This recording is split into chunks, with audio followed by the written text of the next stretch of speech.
Rose family prayer ഗ്രൂപ്പിൻ്റെ നമ്മുടെ കുഞ്ഞുങ്ങൾ എന്ന എപ്പിസോഡിലേക്ക് എല്ലാവർക്കും സ്വാഗതം.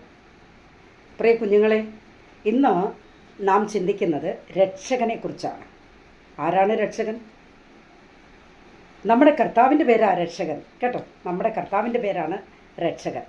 മാനവജാതിയെ പാപത്തിൽ നിന്ന്, ശാപത്തിൽ നിന്ന് ഒക്കെ, പിശാചിൻ്റെ കെട്ടുകളിൽ നിന്നൊക്കെ വിടുവിക്കുവാൻ, രക്ഷിക്കുവാൻ കഴിവുള്ള കർത്താവാണ് രക്ഷകൻ. ഓക്കെ, നമ്മുടെ ദൈവത്തിൻ്റെ പേരാണ് രക്ഷകൻ. അപ്പോൾ തന്നെ വചനം പറയുന്നത് എങ്ങനെയാണെന്ന് ചോദിച്ചാൽ, അവൻ തൻ്റെ ജനത്തിന് രക്ഷയുടെ കൊമ്പ് ഉയർത്തും. അവൻ തൻ്റെ ജനത്തിന് രക്ഷയുടെ കൊമ്പ് ഉയർത്തും. അപ്പോൾ യേശു ലോകത്തിൻ്റെ രക്ഷകനാണ്. ലോകത്തിൻ്റെ രക്ഷകനാണ് യേശു കർത്താവ്. നമ്മൾ പുതിയ നിയമത്തിലേക്ക് വരുമ്പോൾ റോമാലേഖനത്തിൽ 6-ാം അധ്യായത്തിൽ പറയിച്ച് ഈ കർത്താവിനെക്കുറിച്ച് പറയുന്നത് എങ്ങനെയാണെന്ന് ചോദിച്ചാൽ, പാപത്തിൽ നിന്നുമുള്ള രക്ഷകൻ എന്നാണ്. കേട്ടോ, 6-ാം അധ്യായത്തിൽ പറയുന്നത് പാപത്തിൽ നിന്നുമുള്ള രക്ഷകൻ എന്നാണ്.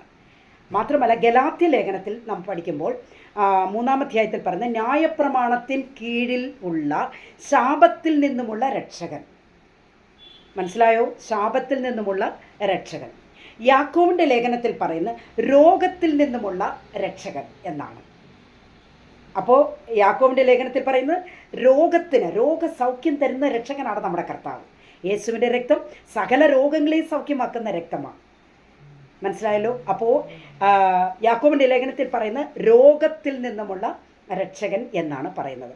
പിന്നീട് നമുക്ക് മനസ്സിലാക്കാൻ കഴിയുന്നത് പിശാചിൻ്റെ കെട്ടുകളിൽ നിന്ന്, പൈശാചിക ആധിപത്യങ്ങളിൽ നിന്ന് എന്ന് പറഞ്ഞാൽ, നമുക്കൊന്നുകൂടെ നമുക്ക് ചിന്തിക്കുമ്പോൾ ശാപത്തിൽ നിന്ന്, പാപത്തിൽ നിന്ന്, രോഗത്തിൽ നിന്ന് ഒക്കെ നമ്മെ വിടുവിക്കുന്നവൻ്റെ പേരാണ് പ്രിയരെ യേശു അഥവാ രക്ഷകൻ എന്നത്.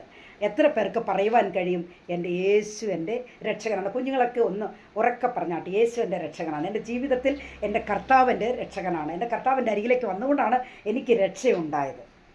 കർത്താവ് വന്നില്ല എങ്കിൽ നമുക്ക് രക്ഷയില്ല. നമ്മൾ ഈ പാപ അന്ധകാരത്തിൽ കിടന്ന് നമ്മൾ മരിച്ചു പോയേനെ. നമ്മുടെ ജീവിതം അവിടെ തന്നെ അവസാനിച്ചു പോയേനെ. എന്നാൽ നമുക്കൊരു രക്ഷയും കർത്താവ് തന്നിരിക്കുക. അപ്പോസ്തല പ്രവൃത്തിയിൽ പറയുന്നത് എന്താണെന്നറിയാമോ കുഞ്ഞുങ്ങളെ?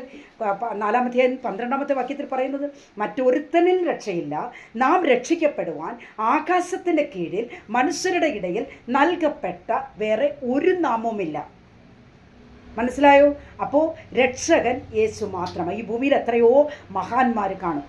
നമുക്ക് പറയാൻ ഒരുപാട് മഹാന്മാരുടെ പേരുകളൊക്കെ പറയാൻ കഴിയും. പക്ഷേ അവരാരും ഞാൻ നിന്നെ രക്ഷിക്കാം, ഞാൻ നിനക്ക് സമാധാനം തരാം, ഞാൻ നിന്നെ കടത്തിൽ നിന്ന് വിടുവിക്കാം, ഞാൻ നിന്നെ സാമ്പത്തികമായി സഹായിക്കാം എന്നൊന്നും പറഞ്ഞവരാരും ഇല്ല. മനസ്സിലായോ? നമ്മുടെ സമാധാനത്തിൻ്റെ പ്രഭു കർത്താവാണ്. നമുക്ക് ഏത് വിഷയമുണ്ടായിരുന്നാലും, ഏത് പ്രതികൂല മേഖലകൾ നമ്മുടെ ജീവിതത്തിൽ കടന്നു വന്നാലും നമ്മുടെ രക്ഷകൻ്റെ മുഖത്തേക്ക് നമ്മൾ നോക്കുന്നു എങ്കിൽ നിശ്ചയമായും രക്ഷകൻ നമ്മളെ രക്ഷിക്കാൻ കർത്താവ് കടന്നു വരും.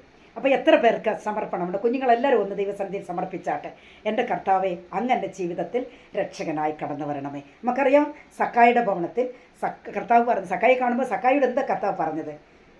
നമുക്ക് ആ ചരിത്രം അറിയാം. എങ്കിൽ ഒരു വാക്കൂടെ പറഞ്ഞ് ഞാൻ അങ്ങനെ പോകാം കേട്ടോ. സക്കായി കർത്താവിനെ കാണുവാനായിട്ട് വളരെ കഷ്ടപ്പെട്ട് വ്യക്തപ്പെട്ട് വൃക്ഷത്തിന് മുകളിൽ കയറിയിരുന്നു.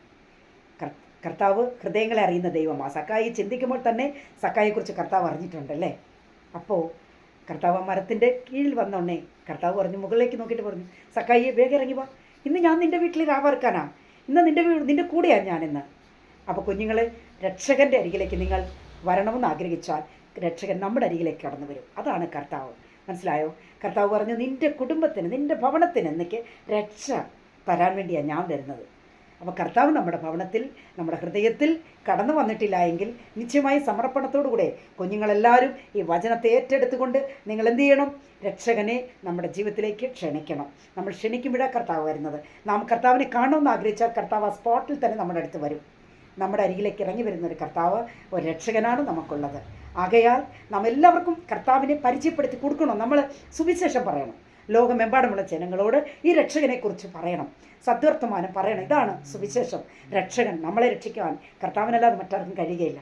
രക്ഷകൻ രാജാവായി വരാൻ പോകുന്നു എന്നുള്ള സത്യം നമ്മൾ വിളിച്ചു പറയണം, ലോകത്തോട് വിളിച്ചു പറയണം. അത് നമുക്കും നമ്മുടെ തലമുറയ്ക്കും ഒക്കെ അത് അനുഗ്രഹവും വിടുതലമായി മാറും. കുഞ്ഞുങ്ങളെല്ലാവരും ഇതനുസരിക്കണം, കേൾക്കണം, ഇത് ഫോളോ ചെയ്യുക.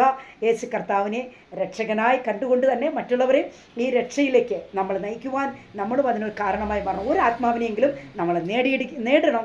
അത് നമ്മുടെ ജീവിതത്തിൽ അത് വലിയ അനുഗ്രഹവും നന്മയുമായി മാറും. ഓക്കെ, ദൈവമായ കർത്താവ് എല്ലാവരെയും അനുഗ്രഹിക്കുമാറാകട്ടെ. God bless you all.